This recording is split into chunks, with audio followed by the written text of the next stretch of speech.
Hi, my name is Carrington Doyle, and I will be presenting today on social media marketing. So, to describe my project and overall goals, I first wanted to start by explaining my personal social media platforms that I've decided to begin. They are all centered around being gluten free and gluten free living. I really wanted to share valuable information to those with interest in gluten free living, whether you are someone who is newly on the journey of being gluten free or someone in your family may be gluten intolerant. Sometimes it's really hard to help and understand the different aspects of what it means to be gluten free and what people can and cannot eat. A lot of times, gluten is hidden in tons of things that are not usually ones which may contain gluten. I really wanted to do this by creating it more so of a blogging style. I wanted to be really personable and grow a community that's able to relate and engage with my posting. I also wanted to create and bring a level of awareness and inclusivity. As being gluten free can feel like an excluding factor at times, I wanted a platform where all of those with interest or are gluten intolerant can go and feel like they're part of a community and being heard, more understood, and get means to know more about being gluten free and what delicious items they may enjoy, whether it's from the grocery store, a recipe, or a meal out. In terms of my social media marketing strategy, I wanted to create and stay consistent with my branding across all channels. For me personally, this was done through continually posting very similar content. However, I was able to post the same, say, infographic, yet not post it with the same caption for each channel, as each channel has a different audience. I really wanted to maintain consistent visual identity, including like the colors and the imagery that I use. Additionally, I wanted to use hashtags and with those hashtags be able to create user generated content as well. With this being said, creating engaging content is really important. And I also wanted to try to get followers and social media users to engage with the post. I really loved, especially when posting about recipes, to have those, if they tried it, to comment back, let me know if they liked it, and even send me photos of them enjoying it. Additionally, I felt cross promotion was an important aspect of my social media marketing strategy. Thankfully, for this class, you encourage us to post on various different social media channels. So each week, as we added a new social media channel, I posted on the other channels to engage with that channel as well. In terms of goals, I unfortunately did not reach these goals. I thought this would have been an audience that would have been easy to find. However, I know while it feels like everyone knows someone that's gluten free, being able to reach every single person and help relate to them and do things of which that they're interested is not the easiest thing. I really wanted to gain more followers and have audiences engage, which that did not quite happen on all platforms. Oddly enough, I found that people didn't necessarily follow me, yet there was still a great deal of impressions on post and people viewing posts, sharing, or liking them, which I felt was quite interesting. Additionally, on my Instagram specifically, although there was one singular sad follower, I had a lady message me multiple times about different aspects of recipes, which I thought was really sweet and heartwarming, as I was starting to become a little upset with the lack of engagement I was receiving. While for all channels, I followed a very consistent posting strategy. On Mondays, I would post gluten free grocery store finds. On Tuesdays, I would post gluten free fast food finds. On Wednesdays, I would post amazing meals out, which would encompass a bunch of different local restaurants and chain restaurants that provide different gluten free items that are safe for people to eat. And then on Thursdays, I would post breakfast recipes, and Fridays, I would post lunch and dinner recipes. So for this, I showed a few examples of my Facebook posts, which were also used for the other channels for that day. All of the gluten-free grocery store finds had the graphic that was just like this, yet had the different items I was showcasing. It would have a photo of the item as well as the name of the item, and on that, below the name of the item, I would include what grocery stores I've been able to find these items at. I know each grocery store has their own gluten-free section for the most part, and they're not inclusive of all items. Once again, here is the fast food finds. I would show a photo of the item, where the item was found, and then a lot of the fast food finds, you have to make different substitutions on them, so I would include that as well. And then for the Amazing Meals Out graphic, it has a photo of the food, the restaurant I had it at, and the name of it as well. As I mentioned before, my post, I use the same graphics, yet we're able to tailor each post individually to the platform, which I found really helpful to be able to do so, since different hashtags per se are used on Instagram than I would do on LinkedIn. It was very nice to be able to do that. Here are some Twitter posts, Instagram posts, and then for my YouTube posts specifically, I would still take the graphic, yet I was able to find a free app for my phone where I would be able to do voiceovers.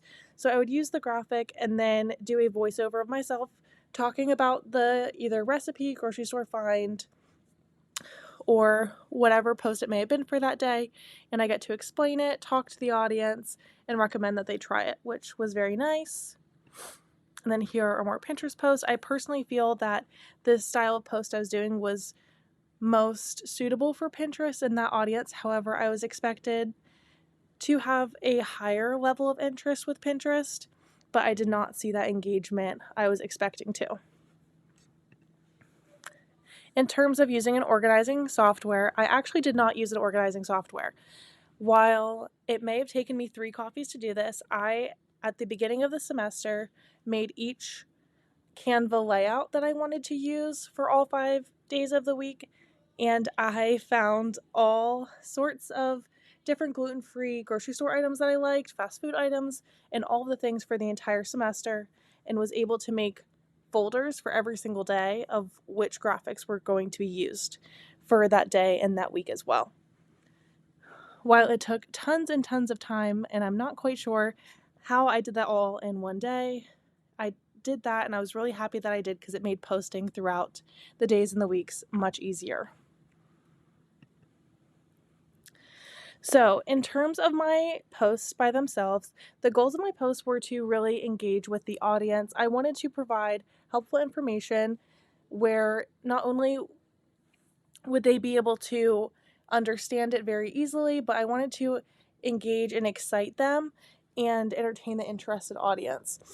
As being gluten-free, starting out, or even like me 4 years into it, sometimes you go into the grocery store and you're like, oh my goodness, there are 6 different types of bread and they're all $10 a loaf, and some of them just are not that good. So I personally would have really, really appreciated someone else who was gluten-free that was kind of showing me the ropes a little bit. Additionally, the tone of my post was really lighthearted, knowledgeable, providing reviews, and the sharing of information. I wanted it to be really relatable and not a scary place, as being gluten-free can be a struggle at times and is not the easiest thing in the world. I wanted to provide a lighthearted and relatable sense that wasn't too scary and aggressive, as sometimes your dietitian or whoever recommended that you may be gluten-free may talk to you about it. In terms of analytics for my posts, unfortunately, I didn't have much data to work with in terms of engagement. However, analytics led me to realizing patterns. These patterns more so were of which platform I was getting the most engagement with. Also, I felt that analytics helped, while though all not necessarily specifically, I felt that through the analytics and which posts were being viewed most frequently, I was able to understand the different audiences. For say on Twitter, my post of specifically breakfast recipes did so much better than the other posts. While I didn't think necessarily Twitter would have been the best place for sharing of gluten-free information, it was in terms of breakfast posts, and I was really happy to see that. However, per se, on Facebook, gluten-free grocery store finds were the one that really did well. So here are some examples of my highest performing posts. On these screenshots, I tried to include the different engagement levels. On the left, I have a breakfast recipe. It was on Twitter, and it had a repost and a like and 104 impressions, which I was really happy with. The middle one is a grocery store find. It was on Pinterest. It had 1 click and 9 impressions. And then on the far right is a breakfast recipe, also on Twitter, with 44 impressions. In terms of reverse engineering, while through the worksheets, it really helped me find other accounts and platforms of which other people were doing a similar thing. And I found that Pinterest, Facebook, and Twitter accounts were the most inspirational for my aesthetics and goals. Gluten Free Living is a Twitter account, which I really enjoyed her content. Jules Dower Shepherd is also a Twitter account. She was more so blogging style and sharing her journey with it and how she was making food for her kids who were also gluten free. And I really liked how relatable it was. She was sharing her story, and people interacted with not only her and her story, but the content that she was posting really well. Fearless Dining is on Pinterest. She did a great deal of recipe posting. However, I felt that her content was really overwhelming since there was just such a great deal of it, but I still really enjoyed how she was personable with it as well and the variety of posts that she had. And then Gluten Free Recipes on Facebook. This was more so a group posting mechanism. However, I really wanted people to engage with my post and create a community aspect of it. Therefore, I really enjoyed the Gluten Free Recipes on Facebook and how they handled their account, and I really wanted to model mine after that. So for me, I'm going to say that my best social media channel, although I really was not expecting it, is Twitter. It had the highest post impressions, the highest amount of like counts, and highest repost counts as well. Although I mentioned this before, I definitely did not expect this, as for some reason for me, I really see Twitter as a place where people are funny, and different fast food chains specifically do a great job of posting and getting people to engage with them, yet it's not always a serious matter whatsoever. And I feel like with the content I wanted to provide regarding like education and really helping